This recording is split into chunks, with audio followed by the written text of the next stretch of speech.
So today I'm going to go ahead and make a universal bench block. I'm going to keep it pretty simple. I'm just going to skim the OD, turn the face, flip it, turn the face, make them nice and parallel, and then drill a couple holes in them. Alright, walk you through the setup. I'm ID chucking on the other side. I'm going to ID chuck on both sides because my actual chuck is way too small. And then since I'm really running outside my my travel range, I'm going to go ahead and run a boring bar in reverse. So we'll get this bad boy cut real quick. And in a pinch, if you are way outside your travel range, you can run this technique with a flipped boring bar. It'll give you an extra couple inches. It might help you, it might not, but it's totally worth giving it a shot if you're just really running out of your travel range, and I've always used this technique.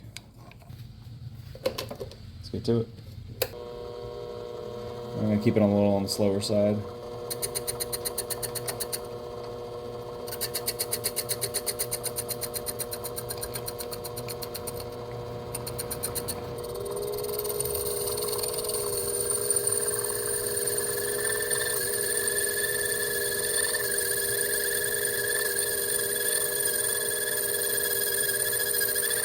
Go ahead and feed it pretty slow as well, just because you can hear it. On the chatter. Just go until it's stirred up, and then I'm probably going to be happy with it.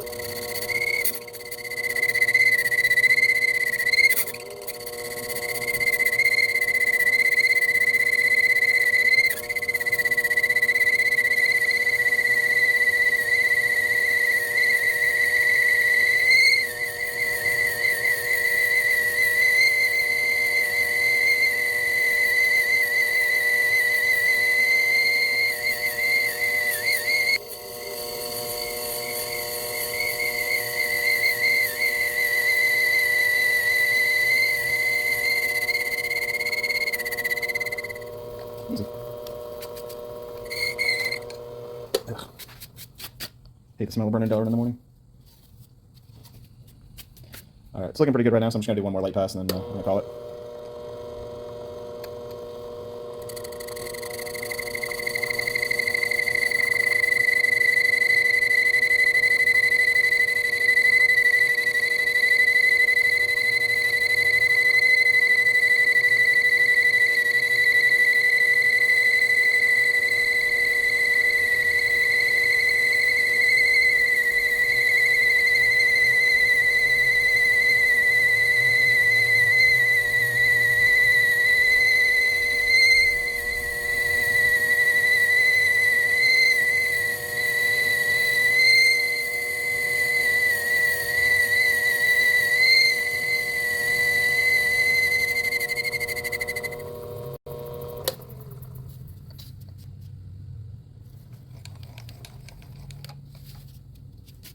OD done.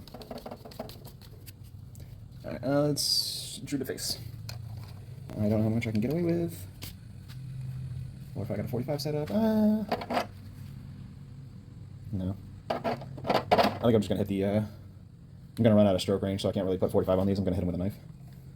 And then I don't have to actually go down center line, so we're just gonna touch the face. Back it off a little bit.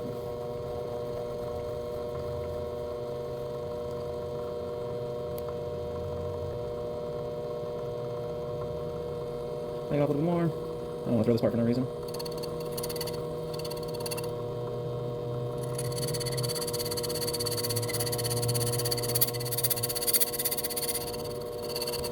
Unfortunately, it's not the most rigid setup, and I can't really get super aggressive with it, so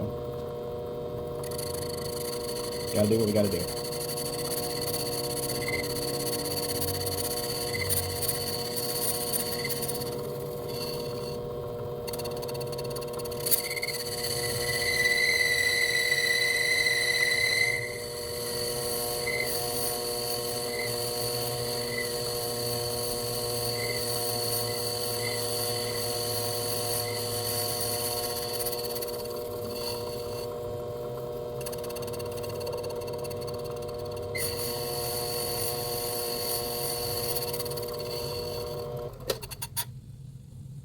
Close enough. Now we're going to full skim face.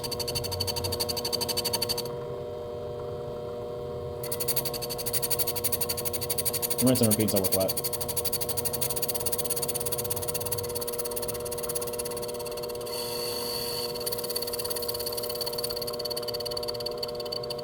No, I think I'm out of range. Damn. Okay. I gotta move the compound in a little bit, so we're gonna back it quite a bit, advance the compound.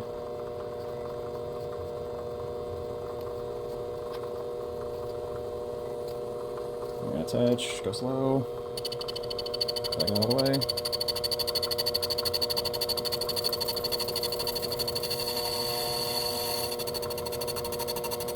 Hope I didn't advance the compound too much. Did not. Cool. Moving Z.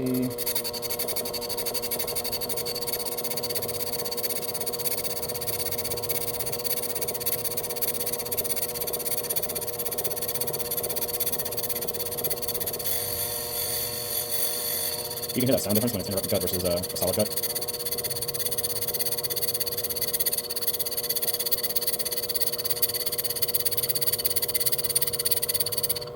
And why that is, you might not be able to tell, but we're still not cutting the entire face simultaneously. So we're just cutting, I think this section's not cutting right here. Actually, this section's cutting, this section's not cutting. So it's not quite flat, it's kind of kicked out if you think about it like that. As soon as it makes a solid line across the entire thing, then we're done. I mean, I'm not making this to a certain thickness, I just want it to be flat.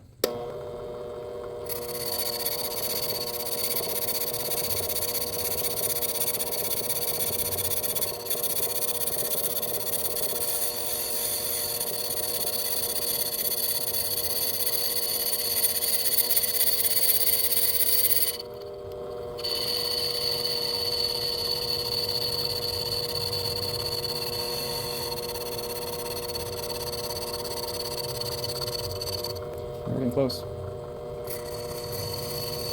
Now I'm going to start slowing down, so I'm not going to get as chattery as bumpy. So the downside with these machines is they lack a lot of rigidity. Kind of got to make some compromises to get a good part. And as you can see, that outside edge, how it no longer looks like it's bouncing, so now we're cleaned up. Now we're true on at least 2 datums. Should be nice, constant feed pressure.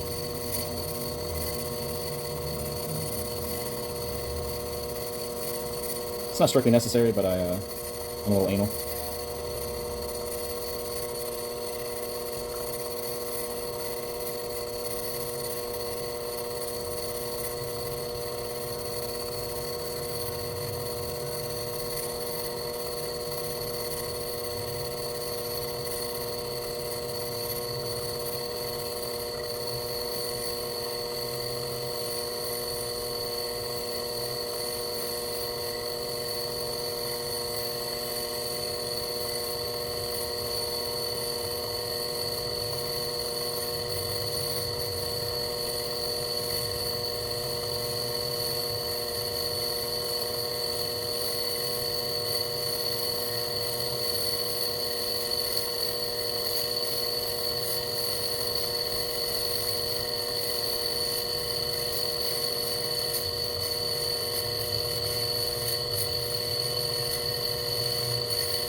Alright, and there we go. That's side one done. We got the OD turned. We got the face faced. We're looking good. So a bit of a dumb mistake on my end. I didn't think about holding it on the second operation. I mean, I did. I figured I'd ID hold. So I didn't realize how big those radiuses were in that corner. So it's not going to sit flat, which I don't want, because I want something that's parallel. And if it's not going to sit flat, it's not going to work for me. Get it knocked around and indicated real quick.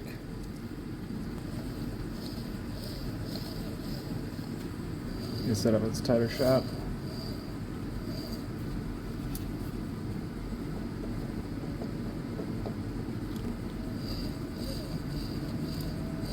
Alright, it's close enough for what this is going to be.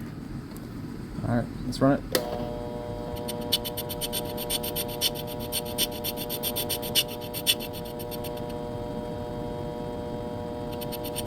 Again, with this one, we'll be super careful that we don't throw the part out. Even more than we normally are. Alright, take the back wall. Reset 0, moving in Z.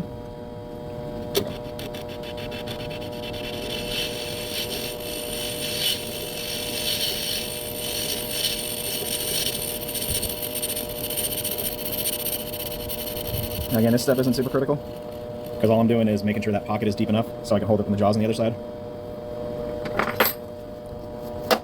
So those jaws can get on the other side and not actually hit radius.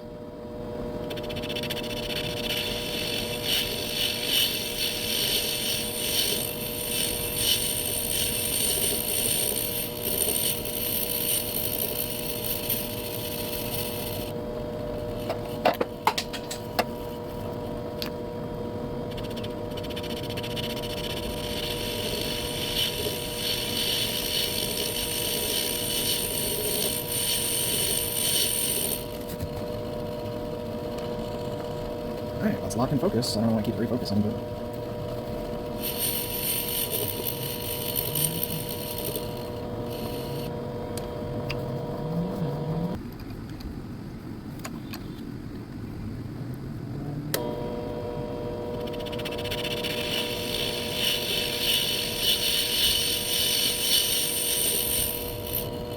It's times like this I wish I had a bigger lathe.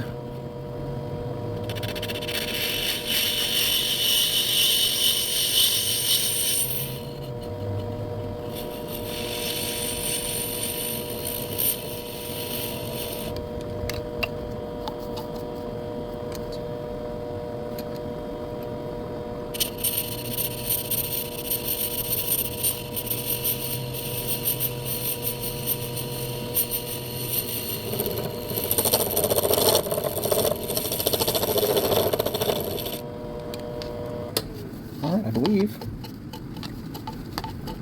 Alright, that inner bore is cleaned up now. So we'll see how it sits. Alright, I thought about it. Figured I might as well keep going. Try and get it as far as I can before breaking through. So I probably got like an 1/8 inch or so. I'm gonna cook it a little bit, do super light Z cuts, and go a little faster in my X.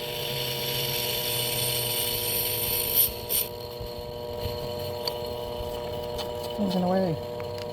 Sorry about that. And just the thunder rolls.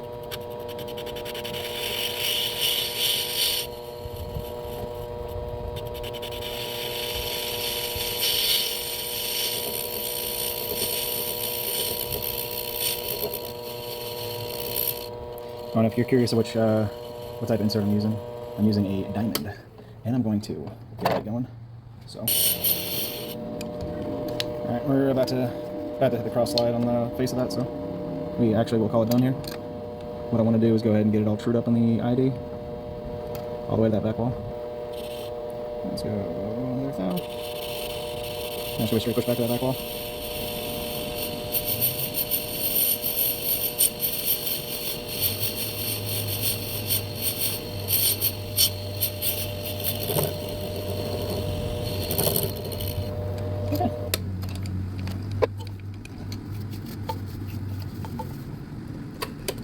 Oh, it's a beautiful bore.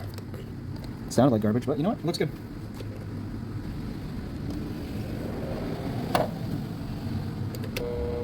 Alright, runs true enough. I'm not even going to worry about indicating it. Then I'm going to go ahead and face it. Face it and finish boring it. I might start with the finish bore. And then go ahead and flip that. You know, I may be able to reach it from here. I'm going to call it for today, though, so we'll pick back up tomorrow when it's not storming. Thanks for watching. This video is getting kind of long, so I'm going to go ahead and chop it up into 2 videos, so check back next Friday. That second part will be up if you want to watch the completion of this build. And if you could, please like, comment, share, subscribe, do all that fun stuff. It really helps in the algorithm.